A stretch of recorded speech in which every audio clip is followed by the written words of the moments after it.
గత 15 సంవత్సరాలుగా ఎన్నో వేల మందిని ప్రభుత్వ ఉద్యోగులుగా తీర్చిదిద్దిన సంస్థ హర్షిత్ ఇన్స్టిట్యూట్ ఇప్పుడు ఆన్లైన్ క్లాసెస్ ప్రారంభించిన సందర్భంగా AP, Telangana group 2, SI, constable, RRB, SSC bank ఉద్యోగాలకు ఇంగ్లీష్ మరియు తెలుగు మీడియంలలో 2,999 రూపాయలకే మరియు ప్రతి సబ్జెక్ట్ను కేవలం 499 రూపాయలకే అందిస్తోంది.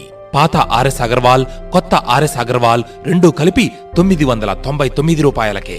ఆర్ఆర్బి 50 ఇంగ్లీష్ మరియు తెలుగు ఆన్లైన్ ఎగ్జామ్స్ కేవలం 99 రూపాయలకే.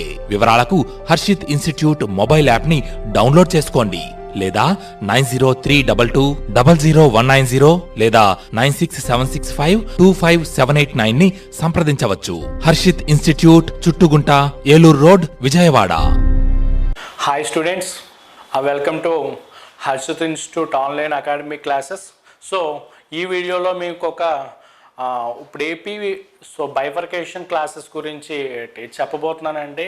ఏపీ బైఫర్కేషన్ అనేది అన్ని ఎగ్జామ్స్లో కూడా చాలా ఇంపార్టెంట్ సబ్జెక్టు. అందరిచ్చా మీకు ఏపీపీఎస్సిలో జరిగే ప్రతి ఎగ్జామ్లో కూడా మీకు ఒక 8 to 10 బిట్స్ అనేది మీకు ఏపీ బైఫర్కేషన్ నుండి ఇస్తున్నారు. అందుచేతన ఇది ఎలా ప్రిపేర్ అవ్వాలి ఏంటి, ఎస్పెషల్లీ ఇంగ్లీష్ మీడియము ఏంటి, students they are feeling very difficult to prepare the AP bifurcation due to lack of sufficient material and sufficient guidance. So I would like to give the valuable suggestions how to score out of marks in this beautiful subject called AP bifurcation and AP reorganization act. So let's get started into our valuable classes. So the AP bifurcation మీకు APPSC exams అన్ని ఎగ్జామ్స్లో కూడా మీకు ఇప్పుడు AP bifurcation అనేది ఒక compulsory subject చేశారండి. ఈ సబ్జెక్ట్ని 2016లోనే ఇంట్రడ్యూస్ చేశారు కొత్తగా. ఇది ఒక కొత్త subject.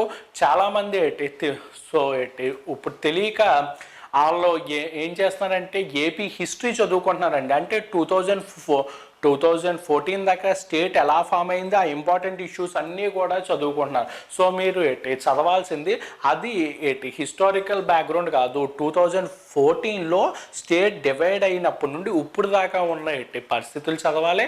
And next AP reorganisation act 2014 ఉంటుందండి. ఆంధ్రప్రదేశ్ పునర్వ్యవస్థీకరణ చట్టం 2014 అంటాం. ఈ చట్టాన్ని మీరు క్షుణ్ణంగా చదవాలి. అందులో మీకు 13 షెడ్యూల్స్ ఉంటాయి, 12 భాగాలు ఉంటాయి. సో మీకు అలాగే 108 సెక్షన్స్ ఉంటాయి. ఈ యొక్క 108 సెక్షన్స్ మీద అలాగే 12 పార్ట్స్ మీద 13 షెడ్యూల్స్ మీద మీకు మంచి అవగాహన వచ్చినట్లయితే మీరు ఇందులో ఎక్కువ మార్క్స్ అనేది ఈజీగా స్కోర్ చేయవచ్చు. అయితే ఇది మీకు గ్రూప్స్ అండి. మీకు almost group 1, group 2, group 3, group 4 అలాగే JL, DL అలాగే PL అంటే పాలిటెక్నిక్ లెక్చరర్స్ ఇలాంటి అన్ని ఎగ్జామ్స్లో కూడా, అలాగే మనకి గ్రామ వార్డు సచివాలయం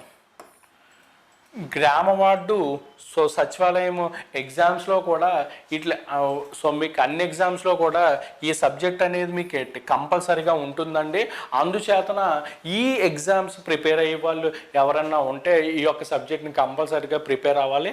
అయితే ఇక్కడ ఒక ఇంపార్టెంట్ నోట్ కూడా మీకు ఇస్తున్నానండి. అదేంటంటే ఎస్ఐ కానిస్టేబుల్ మీకు ఎగ్జామ్స్లో ఏపీ బైఫర్కేషన్ అనేది స్పెషల్గా ఎక్కడ మీకు మెన్షన్ చేయలేనప్పటికీ కూడా ఈజీగా వాడు 5 to 6 క్వశ్చన్స్ అడుగుతున్నాడు.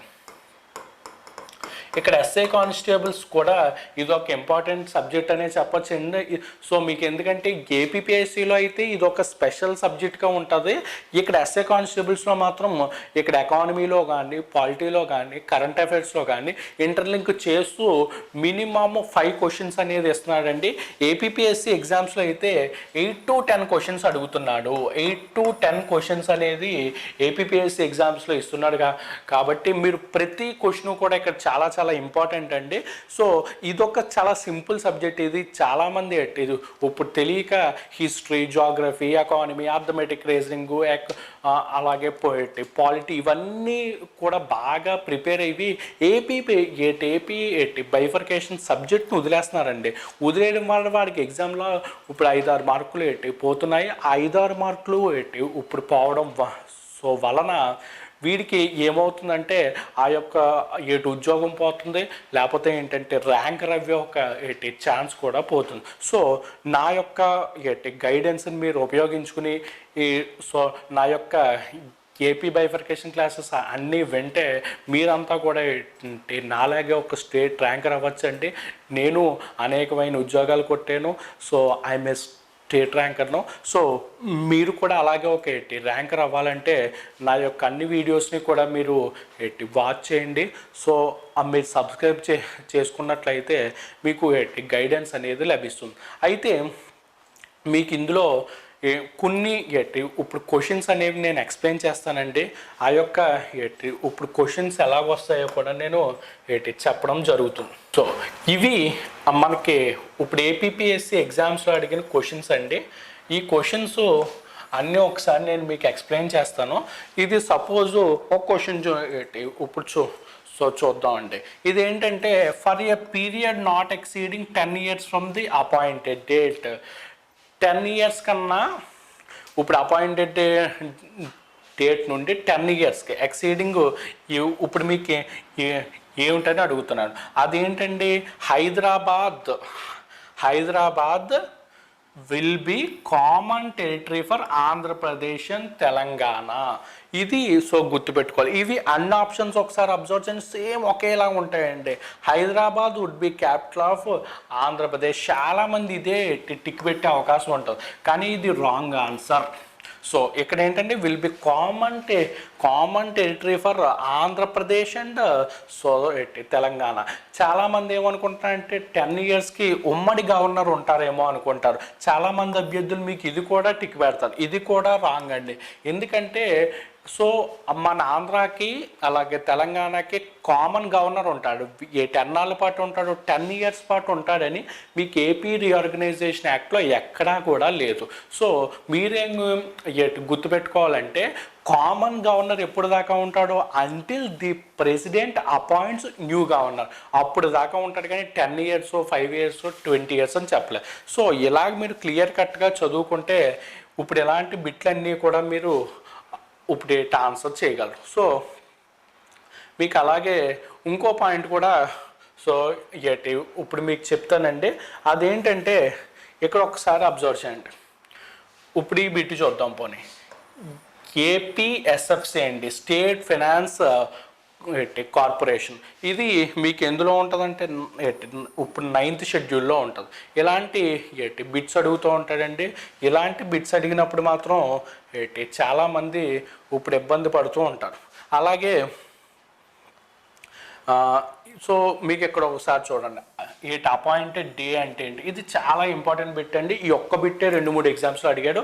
అపాయింటెడ్ డే అంటే ఏమిటంటే అపాయింటెడ్ డేనే మీరంతా ముద్దుగా ఏమని పిలుస్తారంటే తెలంగాణ డే అంటారు. అది ఇప్పుడు June 2nd, 2014. సో మనకి ఎగ్జామ్లో కంగారులో ఇక్కడ July 2nd అని టిక్ పెడేస్తామండి. జూన్ జూలై అనేది కూడా కన్ఫ్యూజన్ వస్తుంది ఎగ్జామ్లో. సో మీకు ఏంటంటే ఇక్కడ మీరు వింటున్నంతసేపు కూల్గా వింటారు కాబట్టి మీకు ఏమీ కాదు, కానీ ఎగ్జామినేషన్ హాల్లో మాత్రం చాలా కన్ఫ్యూజ్ అయ్యే అవకాశాలు ఎక్కువగా ఉంటాయి. కాబట్టి clear cut preparation is very necessary. Okay, ఇంకో బిట్టి చూద్దాం. How many mandals have been alienated from Telangana and annexed to Andhra Pradesh during reorganization submerged issues under Polavaram. అంటే ఇది ఎంత పెద్ద బిట్ ఇచ్చాడు, కానీ సింపుల్గా చెప్పాలంటే ఎన్ని పోలవరం ఇప్పుడు ముంపు మండలాలను పట్టుకొచ్చి ఖమ్మం జిల్లా నుండి ఇప్పుడు మీకు ఈస్ట్ గోదావరిలో 5 కలిపారు, అలాగే వెస్ట్ గోదావరిలో 2 కలిపారు. సో అవన్నీ ఏంటంటే 5 + 2 7. Answer is 7. ఇక్కడ మీకు ఒకసారి చూడండి, Polavaram power project is a dash. ఇదేంటండి, it was fully funded by the centre. Centre. మీరు ఇలాంటి పాయింట్స్ అన్నీ కూడా గట్టి గుర్తుపెట్టుకోవాల్సిన అవకాశం అనేది మీకు ఎక్కువగా ఉంటుంది. అలాగే ఇంకోటి ఇప్పుడు ఇది చూడండి, on what date the president has given assent ఎప్పుడు ఇచ్చాడు? 1 మార్చ్ 2014, 1 మార్చ్ 2014 ఇలాంటి పాయింట్స్ అడుగుతాడు. సో పోనీ ఇంకో బిట్టు చూద్దాం. As per reorganisation act, SAIL has to examine feasibility of setting an integrated steel plant. Steel plant ఎక్కడ కట్టాలని ఇది అందరికీ తెలుసు. అదేంటంటే వైఎస్ఆర్ సో కడప. ఇప్పుడు అలాగే ఇది ఇంపార్టెంట్ బిట్ అండి. After reorganisation high court of Hyderabad is known as, ఇక్కడ ఒక కామన్ హైకోర్టు ఉందండి. ఎప్పటి నుండి అంటే June 2, 2014 నుండి Jan 1, 2019 వరకు కామన్ హైకోర్ట్ అనేది ఉంది. కామన్ హైకోర్టుకి ఒక నేమ్ పెట్టారు. ఆ నేమ్ ఏంటని అడుగుతారు. అదేంటి ఇక్కడ చూడండి, high court of Andhra Pradesh at Hyderabad, high court of Telangana, high court of judicature at Hyderabad, high court and Andhra Pradesh and Telangana high court. Maximum అభ్యర్థులు ఈ ఆన్సర్ టిక్ పెడతారు. సో కానీ ఇది రాంగ్ ఆన్సర్ అండి. దీన్ని ఏమనాలి? జుడికేచర్ అట్ హైదరాబాద్ అనాలి. ఇది రైట్ ఆన్సర్. సో ఈ పాయింట్ కూడా మీరు గుర్తుపెట్టుకోవాలి. ఇప్పుడు అలాగే మనకి ఏంటంటే ఇప్పుడు ఎంసెట్, అలాగే IITs, ఇప్పుడు NITs ఇలాంటి ఇంజనీరింగ్ కాలేజెస్ ఉంటాయండి. ఇందులో మనకి ఏంటంటే స్పెషల్ ఇప్పుడు రిజర్వేషన్స్ ఉన్నాయి. అవన్నీ కూడా ఇంకొక 10 years కంటిన్యూ చేయాలని చెప్పేసి ఏపీ రీఆర్గనైజేషన్ యాక్ట్లో ఒక సెక్షన్ చెప్తుంది. మీకు అదే అడిగాడు ఇక్కడ. బిట్ చూడండి, which section of Andhra Pradesh reorganisation act extend existing access to higher education to students of both states for 10 years. ఇదేంటంటే మీకు సెక్షన్ 95. సో ఇప్పుడు ఎలాంటి బిట్లు ఆన్సర్ చేయాలంటే చాలా చాలా కష్టం అండి. ఎందుకంటే 108 సెక్షన్స్ ఉంటాయి. 108 సెక్షన్స్లో మీకు క్లియర్ కట్ ఐడియా ఉన్నప్పుడే మీరు ఈ బిట్లు అనేవి మీరు ఆన్సర్ చేయగలరు. ఇంకోటి చూద్దాం. ఇక్కడ ఏమన్నారు? పోలవరం ఇరిగేషన్ ప్రాజెక్ట్ ఏంటి? It is a national project. చాలామంది స్టేట్ ప్రాజెక్ట్ అంటే ఇప్పుడు టిక్ పెడతారు, కానీ ఇది ఏంటండి? It was a completely A national project. ఎక్కడో బిట్టు చూద్దాం. అదేంటంటే మనకి కామన్ గవర్నర్ ఉండేవాడు ఈఎస్ఎల్ నరసింహన్. ఇప్పుడు అతనికి అడ్వైజర్స్ ఉండేవారు. ఈ యొక్క అడ్వైజర్స్ ఎంతమంది అని అడిగారు. How many advisors would be appointed by central government to the governor under section 8 subclass 4 of the AP reorganization? 2 advisors. So మరి ఇప్పుడు ఉన్నారా అని అడిగితే ఇప్పుడు ఎవరో లేరండి. ఈఎస్ఎల్ నరసింహన్ లేడు, కామన్ క్యాపిటల్ లేదు, ఆ అడ్వైజర్లు కూడా లేరు. అది ఇప్పుడు అప్డేటెడ్ పాయింట్. సో మీరు ఈ యొక్క ఏంటంటే అప్డేటెడ్ పాయింట్స్ని, స్టాటిక్ పాయింట్స్ని, అప్డేటెడ్ పాయింట్ని క్లబ్ చేసుకుని ఇప్పుడు చదువుకున్నప్పుడే మీకు ఎగ్జామినేషన్లో ఎక్కువ మార్కులు వచ్చే అవకాశం ఉంటుంది ఇవి. సో ఇప్పుడు ఇది ఒకటి చూద్దాం. Yet after reorganization of state of Andhra Pradesh, how many Lok Sabha seats are allotted to Andhra Pradesh? ఇంతకు ముందు మనకి లోక్సభలో 42 seats ఉండేవండి ఏపీకి. మరి రీఆర్గనైజేషన్ అవ్వాక ఎన్ని సీట్స్ వచ్చినాయి? 25 ఏమో మనకి, అలాగే తెలంగాణకి 17 వచ్చినాయి. సో ఈ పాయింట్స్ కూడా మీరు గుర్తుపెట్టుకోవాల్సిన అవకాశం మీకు ఎంతైనా ఉంటుంది. ఇప్పుడు మీకు ఇది చూద్దాం. ఇది ఒక ఫేమస్ బిట్. ఇది ఎగ్జామినేషన్లో వెరీ ఫేమస్ బిట్ అండి. As per the AP reorganisation act, population ratio between states of AP and Telangana, AP తెలంగాణకు ఉన్న ఆ యొక్క ఇప్పుడు అప్పులన్నింటినీ కూడా జనాభా రీత్యా పెంచారు. All the liabilities were divided on the population basis. అలాగే అసెట్స్ని ఎలా పెంచారు? మీకు ఆస్తులన్నీ ఏంటి? లొకేషన్ బేసిస్లో, అంటే ఒక ఆస్తి ఏ స్టేట్లో ఉంటే ఆ ఆస్తి వాళ్ళదే.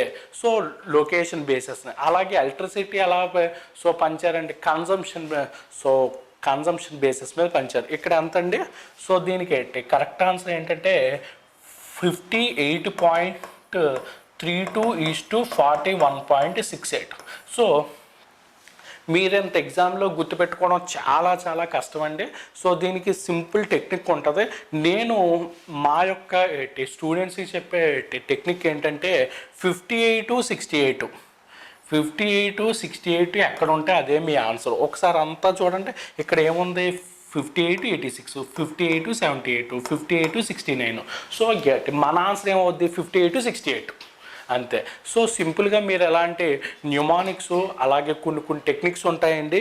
ఈ అన్ని సో టెక్నిక్స్ కానీ మనకి మీరు ఫాలో అయినట్లయితే ఈజీగా మీరు ఇవన్నీ కూడా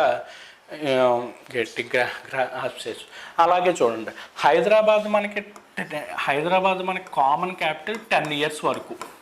సో కదా అదేంటని అడిగాయి. GHMC, HMDA, Hyderabad district, Hyderabad and Rangareddy district, maximum ఇదే టిక్ పెడతా.